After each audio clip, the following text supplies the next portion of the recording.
Hi, want to learn about the top airborne pollutants in your house? Come on in.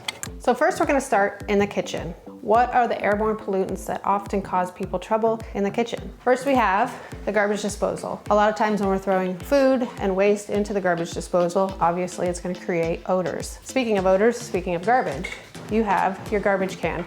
That too is going to create some odor in the kitchen. Sometimes to cover up odors in a room, people will use things like plug-in air fresheners, which actually add a lot of toxic pollutants into the air, especially VOCs. Then depending on what kind of cookware you're using, cookware can also emit pollutants into the air.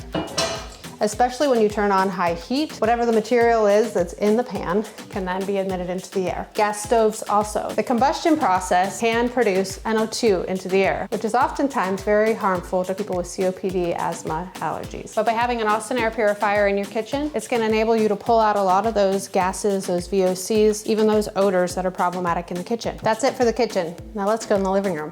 The living room has a lot of different things that can take place and a lot of different pollutants that can be emitted into the room. Things you don't even think about. Number one, again, the flooring. Regardless of whether you have hardwood, laminate, even carpet, all of these things are going to emit pollutants into the air. In our living room, we have a wood-burning stove. This too is going to create a lot of airborne pollutants. It's actually been said that burning wood, the smoke from it, can emit 10 times more airborne pollution into the room than a Mack truck. Yeah, we have a ductless AC system. Got to make sure it's clean so that there's no mold or mycotoxin spores that are developing in the pipes and coming into the room. So once again, ceiling fans have a potential for dust. So do the beams and any woodwork in the room. Also, when it comes to furniture, furniture can emit a lot of VOCs into the air, as well as dust. Whether you have wood flooring, vinyl flooring, tile flooring, or even carpet, all of these things have a potential of emitting airborne pollutants into the home. In the living room, there's often a lot of electronics too, and electronics will off-gas flame retardants. This time of year too, we got to worry about the windows. When you have windows, especially this time of year, you're going to have a lot of outdoor air pollution that's able to come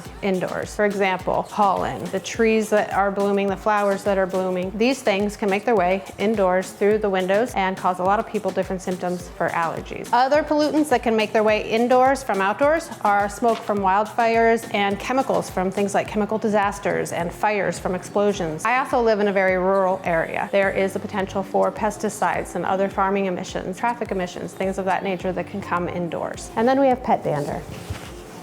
So having an Austin air purifier in your living room is going to enable you to get rid of all the pollen that comes in, the different gases, VOCs, and chemicals that might be off-gassing from furniture, flooring, building materials, as well as any of the harmful pollutants that are coming from the wood-burning fireplace or stove. So in your dining room, you have a lot of airborne pollutants that you might not think about. First, you're going to have your flooring, whether it's wood flooring, vinyl flooring. These types of things have a lot of different chemicals in them that can off-gas into the room. Then your furniture. We have a wood table, but it has varnish on it, and so this too is going to off-gas into the room. In our dining room, we have a fireplace. This is a gas fireplace, but also a wood fireplace is going to also emit pollution into the air. We have a ductless AC unit in our room as well. The risk factor with these is to make sure that the tubing is clean so that there's no potential mold growth. That's going to actually push mold, mycotoxin spores into the room. In our home, we also have hot water heat. This can be a problem because it doesn't allow for as much ventilation. In a home that has a regular furnace and HVAC system, the potential there is for the buildup in the ductwork. Having the Austin air systems in this room in the house is going to really help protect us from the odors, also the VOCs and all of the off-gassing that's taking place, as well as the combustion from the fireplace. If you have kids' bedroom has all kinds of potential for airborne pollutants. Not only do you have the flooring, the building materials, and as well as the bedding that can collect dust,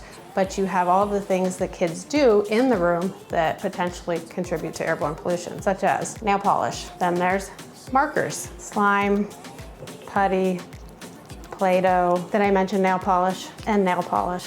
And nail polish. It's great if a child has windows in their room, but again, the outdoor pollutants can come indoors. And exposure to airborne pollution can actually increase a child's risk of developing asthma as well as cognitive and emotional issues. You're also going to find a lot of plastics in kids' bedrooms, painted plastics too, and these can emit airborne microplastics into the air. This is a huge problem because studies actually show that microplastics have been found in human lung tissue as well as blood. Now when you come to the bedroom they say is the most dangerous room in the house because when you lie down for sleep, your lungs actually can lose 50% of their capacity to filter out harmful pollutants that are in the air. So what are the harmful pollutants in a bedroom? First, we're gonna have the bedding, the mattresses, things that can collect dust, things like window treatments, they can also collect dust. Then you're gonna have off-gassing from flooring. You're gonna have carpets that are also problematic. And then once again, your windows. Anything that can let in the outdoor air into the inside. Things like pollen, dander, those types of things. Also in the bedroom, you're gonna have beauty products. Things like cologne,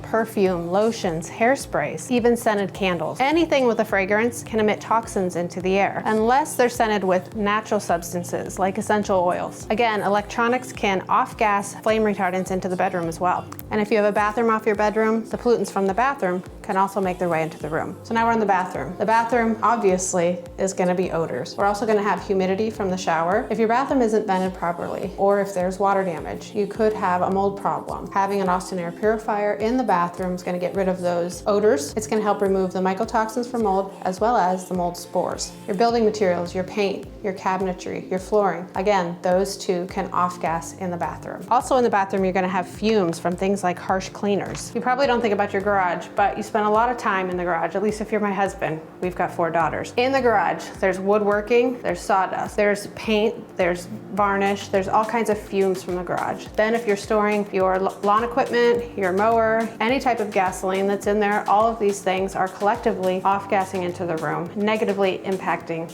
air quality. Find out which pollutants could be causing you symptoms such as congestion, puffy eyes, sneezing, headaches, rashes, fatigue, and difficulty breathing at cleanairhometour.com.